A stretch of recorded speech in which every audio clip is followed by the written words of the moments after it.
Chapter 20 The Hour of Triumph. Special announcement, said the loudspeaker in a pompous voice. The management of the fair takes great pleasure in presenting Mr. Homer L. Zuckerman and his famous pig. The truck bearing this extraordinary animal is now approaching the infield. Kindly stand back and give the truck room to proceed. In a few moments, the pig will be unloaded in the special judging ring in front of the grandstand, where a special award will be made. Will the crowd please make way and let the truck pass? Thank you. Wilbur trembled when he heard this speech. He felt happy but dizzy. The truck crept slowly along in low speed. Crowds of people surrounded it, and Mr. Arable had to drive very carefully in order not to run over anybody. At last he managed to reach the judges' stand. Avery jumped out and lowered the tailgate. I'm scared to death, whispered Mrs. Zuckerman. Hundreds of people are looking at us. Cheer up, replied Mrs. Arable. This is fun. Unload your pig, please, said the loudspeaker. All together now, boys, said Mr. Zuckerman. Several men stepped forward from the crowd to help lift the crate. Avery was the busiest helper of all. Tuck in your shirt, Avery, cried Mrs. Zuckerman, and tighten your belt. Your pants are coming down. Can't you see I'm busy, replied Avery in disgust. Look, cried Fern, pointing. There's Henry. Don't shout, Fern, said her mother, and don't point. Can I please have some money? Asked Fern. Henry invited me to go on the Ferris wheel again, only I don't think he has any money left. He ran out of money. Mrs. Arable opened her handbag. Here, she said, here is 40 cents. Now don't get lost.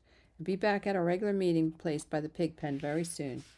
Fern raced off, ducking and dodging through the crowd in search of Henry. The Zuckerman pig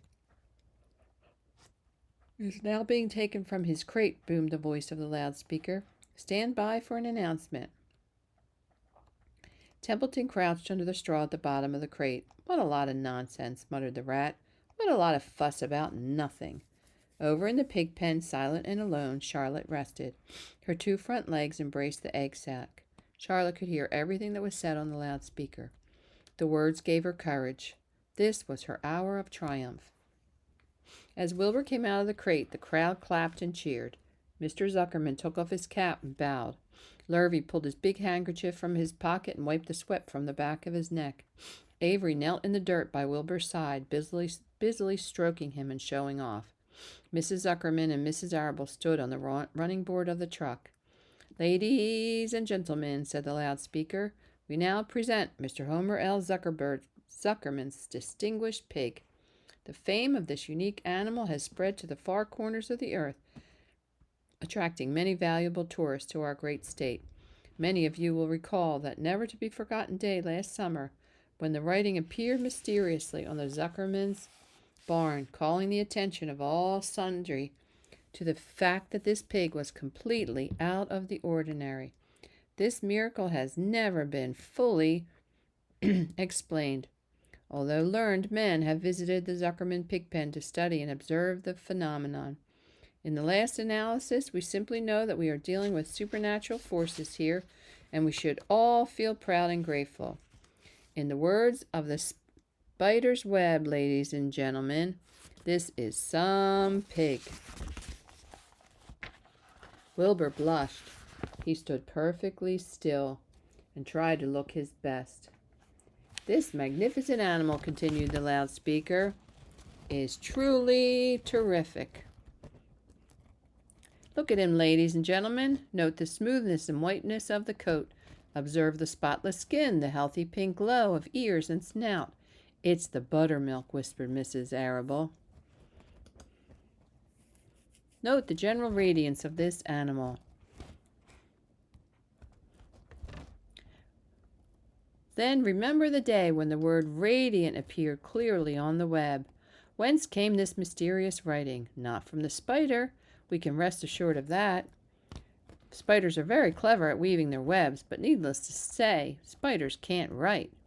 Oh, they can't, can they? Murmured Charlotte. Ladies and gentlemen, continued the loudspeaker, I must not take any more of your valuable time. On behalf of the governors of the fair, I have the honor of awarding a special prize of $25 to Mr. Zuckerman, together with a handsome bronze medal suitably engraved in token of our appreciation of the part played by this pig, this radiant, this terrific, this humble pig, in attracting so many visitors to our great county fair. Wilbur had been feeling dizzier and dizzier through the long complimentary speech. When he heard the crowd begin to clap again, he suddenly fainted away. His legs collapsed, his mind went blank, and he fell to the ground, unconscious. "What's wrong?" asked the loudspeaker. "What's going on, Zuckerman? What's trouble with your pig?" Avery was kneeling by Wilbur's head, stroking him. Mr. Zuckerman was dancing about, fanning him with his cap. "He's all right," cried Mr. Zuckerman. "He gets these spells. He's modest, and he can't stand praise." "Well, we can't give a prize to a dead pig," said the loudspeaker. "It's never been done." "He isn't dead," hollered Zuckerman. "He's fainted. He gets embarrassed easily. Run for some water." Lurvy sprang from the judge's ring and disappeared. Templeton poked his head from the straw. He noticed that the end of Wilbur's tail was within reach. Templeton grinned. "I'll tend to this," he chuckled. He took Wilbur's tail in his mouth and bit it just as hard as he could bite it. The pain revived Wilbur. In a flash, he was back on his feet. "Ouch!" he screamed. "Hooray!" yelled the crowd. "He's up! The pig's up! Good work, Zuckerman! That is some pig!" Everyone was delighted. Mr. Zuckerman was the most pleased of all. He sighed with relief. Nobody had seen Templeton. The rat had done his work well. And now one of the judges climbed into the rink with the prizes. He handed Mr. Zuckerman 2 $10 bills and a $5 bill. Then he tied the medal around Wilbur's neck. Then he shook hands with Mr. Zuckerman while Wilbur blushed. Avery put out his hand, and the judge shook hands with him too. The crowd cheered. A photographer took Wilbur's picture. This was the greatest moment in Mr. Zuckerman's life. It's deeply satisfying to win a prize in front of a lot of people. As Wilbur was being shoved back in his crate, Lurvy came charging through the crowd, carrying a pail of water. His eyes had a wild look. Without hesitation, he dashed the water at Wilbur. In his excitement, he missed the aim, and water splashed all over Mr. Zuckerman and Avery. They got soaking wet. "For goodness sake," bellowed Mr. Zuckerman, who was really drenched. "What ails you, Lurvy? Can't you see this pig is all right?" "You asked for water," Lurvy said meekly. "I didn't ask for a shower bath," said Mr. Zuckerman. The crowd roared with laughter. Finally, Mr. Zuckerman had a laugh too. And of course Avery was tickled to find himself so wet.